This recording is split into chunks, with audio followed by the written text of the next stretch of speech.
So a quick little analysis video on Rory, who's currently 40th strokes gained around the green. Last year was 18th.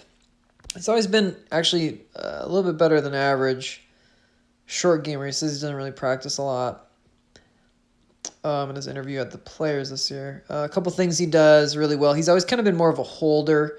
If you've watched him throughout his career, if you watch his putting, not really releasing it hard. So his tendency is to hold just a touch. You'll see a little divot here on this. This is that first shot of the day that goes up and just about goes in.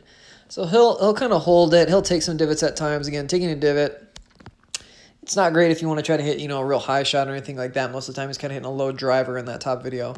It's not the end of the world. It's not a difficult thing to get the ball first, in my opinion, when you know what you're doing in the short game. Not that you need to do it. You need to, I like players to have leading edge and bounce capability, so you can do whatever you want. Here's another one, green side. He drove it like a mile up here with 3-wood. Again, hands going back, kind of on line. This one, the camera angle's a little bit off, so the club's going to go a little bit outside his hands. Some you'll see like Stricker Day do a little bit. Puts it down. You can see the club gets in the ground a little bit early here. No problem. Same thing. This goes up into Tappansville, essentially. And then one quick look here. If we check this out, and this is just a beautiful shot. I think he was short on 9 or something like that, I believe, here. And this is where he's going to use more of the bounce. A little bit of an uphill shot, and he's going to do a real nice job of returning that club. Again, without a ton of lean. I don't know the specs on his wedges personally, so I don't know really what he plays offhand. But again, great shot there. So things you can take. If we go back to that first video, if you just look at short gamers throughout history, you need to get a camera down the line.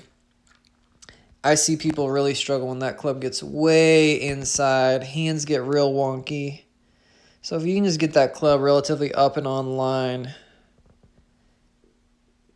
club face, he gets a little bit closer. Again, he's kind of hitting that hold shot. And again, terrain plays a part in what the ground will do as well. But if you can get this club to act this way in your short game, essentially coming up the shaft plane, hands in club, and then can return it close to that. Again, we'd love to not have a ton of crazy movements because we just don't have a lot of time. That would be very beneficial. So get a camera behind you, check that out, see if your hands and club are going essentially up that shaft plane, and that'll give you some info on what to work on.